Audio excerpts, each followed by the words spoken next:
quer entrar para cultuar. Evangelho de João, capítulo 2. Nós vamos ver no versículo 1 até o versículo 12. Eu estou aqui com a versão NVI. 2, do 1 ao 12. Pastor, rapidinho.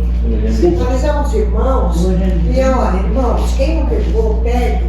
Mesmo estando com a caixinha, os irmãos podem estar me entregando os pedidos de oração.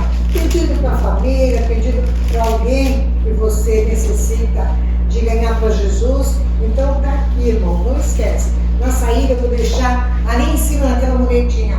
Os irmãos podem anotar, deixar ali mesmo que eu pego. Porque a irmã está terminando de decorar a nossa caixinha, tá? Então não esquece. Uma caixinha bonitinha, vai ficar decorada, vai ficar mais bonita ainda. Eu já peguei um Nós estamos substituindo por aquela. Isso. Vou Então, trazer tem pedido de domingo, oração, hein, coloca lá, certo? Pode trazer domingo? Pode fazer, se a caixinha tiver todo, pode Tá pegar, bom. tá? Tá. Evangelho de João, capítulo 2, versículos 1 a 12. Eu estou usando aqui a versão NVI. Diz o seguinte, a palavra do Senhor. Já encontrou, irmã Marisa? Já. Tânia, já encontrou aí? Evangelho de João, capítulo 2, versículos 1 a 12, diz o seguinte: 3 dias depois, houve um casamento em Caná da Galileia. E a mãe de Jesus estava ali. Jesus e seus discípulos também foram convidados para o casamento. Tendo acabado o vinho, a mãe de Jesus lhe disse: eles não têm mais vinho. Jesus lhe respondeu: mulher, que tenho eu contigo? A minha hora ainda não chegou. Então sua mãe disse aos atendentes: fazei tudo o que ele vos disser. Perto dali havia 6 talhas de pedra usadas para as purificações dos judeus, e em cada uma cabia entre 80 e 120 litros. Jesus lhes ordenou: enchei de água as talhas, e eles as encheram completamente. Então lhe disse: tirei agora um pouco e levai ao responsável pela festa. E todos eles assim fizeram.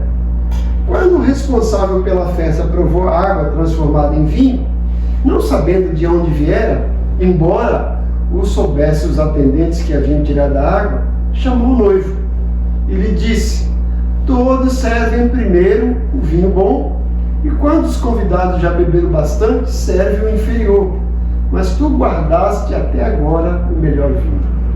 Este sinal em Caná da Galileia foi o primeiro que Jesus fez e manifestou a sua glória, e os seus discípulos creram nele. Depois disso, ele desceu para Cafarnaum com sua mãe, seus irmãos e seus discípulos, e ficaram ali poucos dias. Esse texto é um texto bem conhecido, né? E além de ser um texto conhecido, ele é interessante porque o primeiro milagre que Jesus realizou. Jesus começa a realizar o milagre a partir de aqui. João deixa bem claro, esse foi o primeiro milagre. Quando a gente lê o Evangelho de João, ele menciona 7 milagres especificamente, né? E desses 7 milagres, acho que só um que é registrado nos outros, que é a multiplicação dos pães. Os outros milagres são milagres específicos do Evangelho de João. E esse, ele faz questão, além de só ter aqui no Evangelho de João, João faz questão de dizer que foi o primeiro. E a gente extrai bastante lições desse texto. Quando a gente lê, o foco que veio é o milagre. E realmente o milagre é o que mais chama a atenção. Mas, além desse milagre, nós temos lições fantásticas que a gente pode extrair desse texto. E eu gostaria que a gente olhasse primeiramente para o versículo 11. O versículo 11 diz assim, ó: este sinal em Caná da Galileia foi o primeiro que Jesus fez. Ele manifestou a sua glória e os seus discípulos creram nele. Então eu gostaria que a gente olhasse a princípio para esse versículo. Este sinal. Jesus foi lá, realiza o milagre, e João fala que esse milagre foi um sinal. Um sinal do quê? Ele deixa aqui, ó, um sinal da manifestação da glória de Jesus. Ele manifesta a sua glória mostrando que ele não é um ser humano qualquer. Ele é o próprio Filho de Deus. Mas olhando para esse versículo e pensando cada um de nós, Esse sinal, esse milagre foi realizado quando e onde? No início do ministério de Jesus e numa festa de casamento. Às vezes a gente tem a impressão de que existem alguns lugares que são mais santos do que o outro, né? Aquilo que a gente chama de sacro, sagrado. E a gente às vezes pensa que o templo aqui é mais sagrado do que lá fora, né? Embora aqui seja um momento de aconchego, de edificação, em que Deus se faz presente quando a gente está aqui para cultuar. Mas Deus está em todo lugar. E em todo lugar onde nós estivermos, deve ser um lugar santo, sagrado. Quando Deus aparece para Moisés lá numa espécie de deserto, ele fala: Moisés, tira a sandália dos teus pés, porque o lugar que tu pisa é um lugar santo. Não era um templo, né? Era uma espécie de um deserto, não era uma igreja. Mas ele está dizendo, é um lugar santo. E por que era santo? Porque Moisés estava ali? Não era santo porque Deus estava ali. E Deus está em todo lugar. E quando a gente tem essa percepção, aquele lugar se torna santo, consagrado, dedicado a Deus. E a gente pensa que numa festa não é um lugar tão propício para a gente achar que é um lugar santo, que é um lugar santificado. Mas foi justamente numa festa em que Jesus realiza o seu primeiro milagre, manifesta a sua glória. Isso nos faz entender que aonde quer que nós estejamos, a gente modifica aquele lugar. Pode ser uma festa, pode ser um momento de lazer, pode ser assistindo televisão, pode ser num bate-papo. O importante não é o lugar em si, mas a nossa conscientização de que Deus está presente, de que nós ali somos um instrumento de Deus. Jesus estava ali como instrumento do Pai para fazer diferença. Ele foi lá, foi convidado para a festa, foi lá se divertir com os convidados, né? E a vida cristã não nos priva de divertimento. Porque tem gente que parece que não consegue conciliar santidade com alegria, com divertimento. Tem pessoas que acham que o crente não pode se divertir, que não pode brincar, que não pode participar de alguns lugares. A gente pode, certo? Desde que a gente entenda que nós estamos ali como instrumentos de Deus. Jesus estava ali e se deixou ser usado por Deus para manifestar a glória dele e fazer com que os discípulos crescem nele, né? Então eu gostaria que a gente pensasse nisso. Esse sinal em Caná da Galileia foi o primeiro que Jesus fez. Manifestou a sua glória e os seus discípulos creram nele. Então temos que entender que onde quer que estejamos, nós devemos ser instrumentos de Deus para manifestar a glória dele. E aí cabe uma pergunta particular para cada um de nós. Eu estou manifestando a glória de Deus através da minha vida? Lá no meu trabalho? Lá na escola? Lá diante dos meus vizinhos, no bairro onde eu moro? Na minha família? Quando eu estou reunido com os meus familiares participando de uma festa, eu estou ali manifestando a glória de Deus? Porque a gente às vezes fala, não vou nesse lugar, porque lá eles bebem. Tem lugar que a gente deve evitar, né? Mas a gente pode ir lá e fazer diferença com a nossa vida, né? Veja, eu sempre gosto de citar Daniel e seus 3 amigos, Misael, Ananias e Azarias, que tiveram o nome trocado para Belsazar, né? Sadraque, Mesaque e Abednego estavam lá na Babilônia, longe do templo, longe da cidade santa, naquele lugar que era consagrado aos deuses, mas eles fizeram diferença. Chegaram lá, nós não vamos comer dessas iguarias do rei, porque eles sabiam que aquilo era oferecido a ídolos. Correram o risco de serem mortos, né? Não vamos. Mas fizeram diferença com a postura deles. Estavam lá, mas não permitiram que aquelas coisas que não agradavam a Deus entrassem na vida dele. Então nós precisamos entender isso. Onde quer que estejamos, estamos ali para manifestar a glória de Deus e podemos fazer diferença, o testemunho da nossa vida. E Jesus estava ali quieto, né? A gente não vê Jesus se manifestando, chamando ninguém para falar, para evangelizar. Ele esperou que alguma coisa acontecesse e quando isso acontece, ele vai lá e aproveita a situação. estava naquele lugar, a mãe dele foi convidada, ele também, os discípulos, e aí, no meio da festa, aconteceu algo que estava fora do controle daquelas pessoas. O vinho acabou. E se tem uma coisa para o judeu, na questão de uma festa, é acabar o vinho, né? É um sinal de vergonha, né? Não planejou direito, talvez chamou mais gente do que devia, né? E agora o que fazer? E a mãe de Jesus chama ele, olha, filho, eles não têm vinho, né? E Jesus, ó, mulher, não é chegada a minha hora. Mas você vê que Maria não retruca, conhece a sua posição, sabe quem é Jesus, e ela faz algo que parece ser inusitado, algo fora do contexto. Depois da resposta dele, ela chega lá para os serventes, para aquelas pessoas, como se fosse hoje um buffet, né? Aquelas pessoas que estão lá trabalhando, né? Os garçons, os servidores, olha, façam tudo que ele mandar, tudo que ele disser. O segredo de nós sermos abençoados por Deus, o segredo de nós recebermos as bênçãos de Deus, está aí, em fazer tudo quanto ele ordenar. A gente quer receber bênção, mas não quer fazer as coisas que Deus pede. Muitas pessoas seguiram Jesus atrás de bênção, mas não estavam dispostos a obedecer. Lembra que nesse mesmo Evangelho de João, no capítulo 6, ele prega um discurso falando do pão vivo que desceu do céu, e ele tinha vários discípulos, e esses discípulos chegaram, olha, duro é esse discurso, quem poderá resistir? E foi embora. E Jesus olha para os 12, vocês não querem ir também? E aí Pedro, né? Para onde iremos nós? Só tu tens a palavra da vida eterna.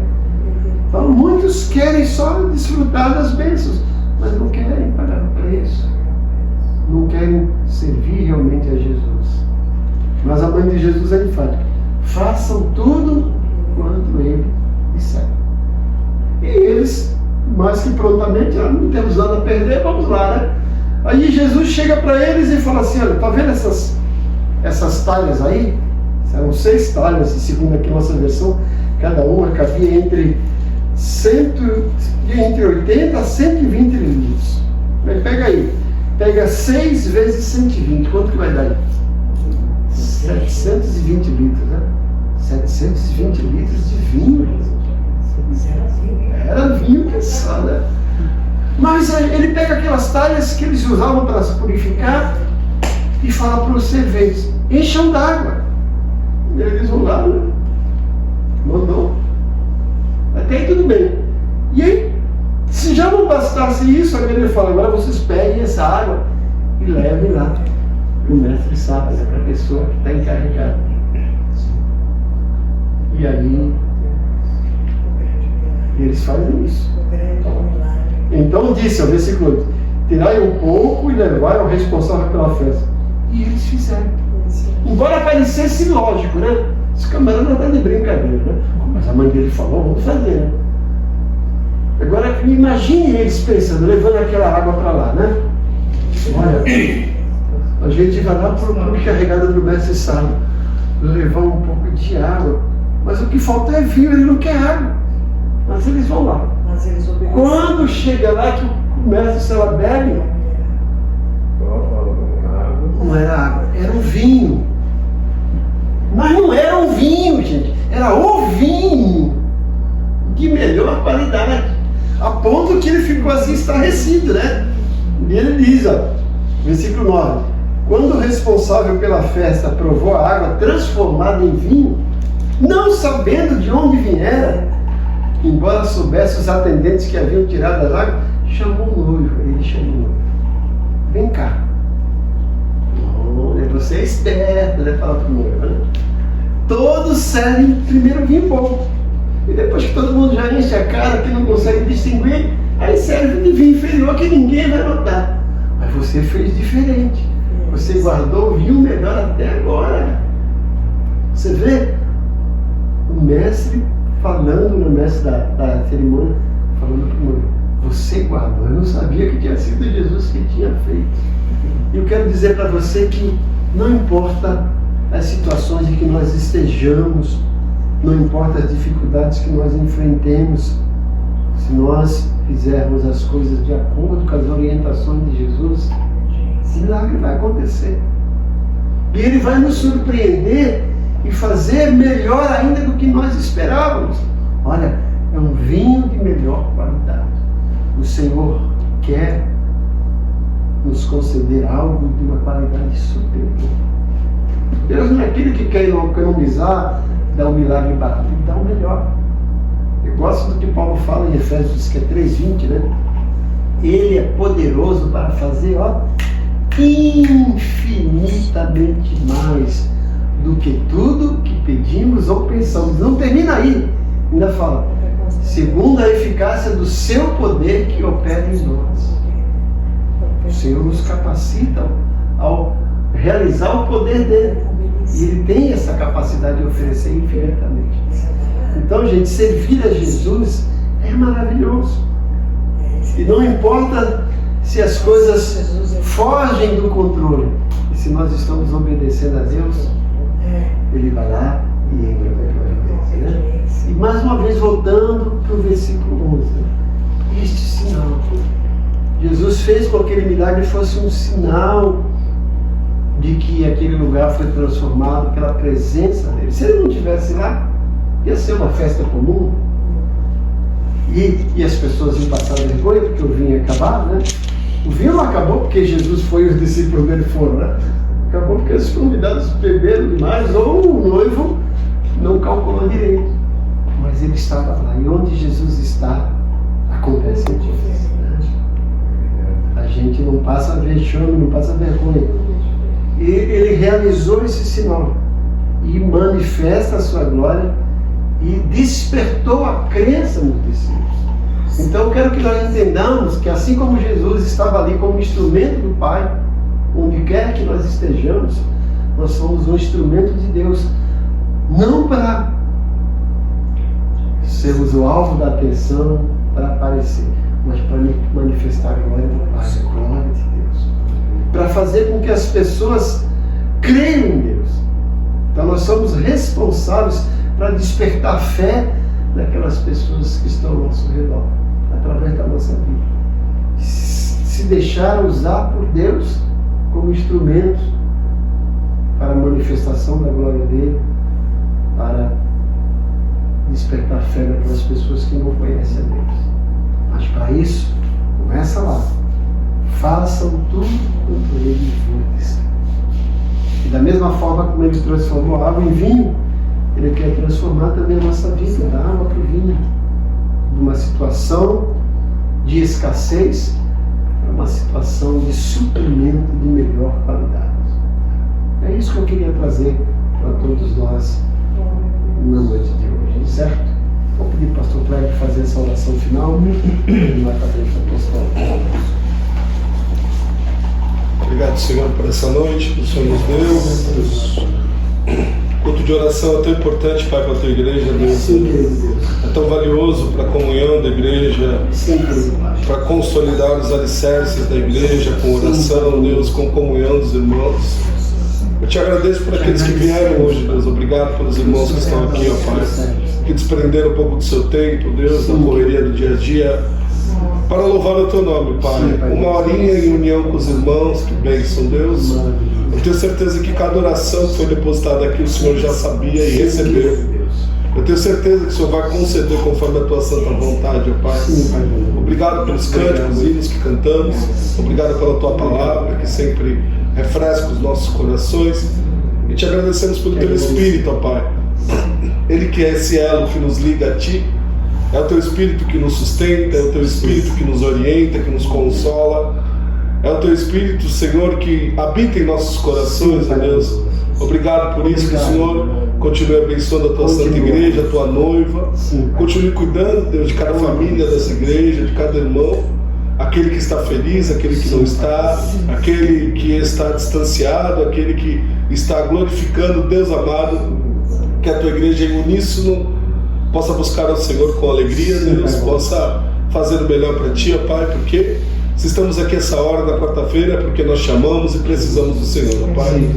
Nós declaramos o quanto o Senhor é santo, o quanto o Senhor é maravilhoso em nossas vidas, e declaramos o quanto precisamos de Ti, mais do que tudo que há em nós, ó Pai. O Senhor é extremamente necessário em nossas vidas, ó Deus. Leve meus irmãos à Tua paz, na Tua alegria, para suas casas. Dá-lhes uma noite abençoada, um restante de semana abençoado. E que a graça do nosso Senhor Jesus, o amor de Deus, nosso Pai, e as ricas e doces consolações do Teu Espírito sejam com a Tua igreja, que é a Tua noiva, para todos sempre. Amém. Ebenezer? Amém.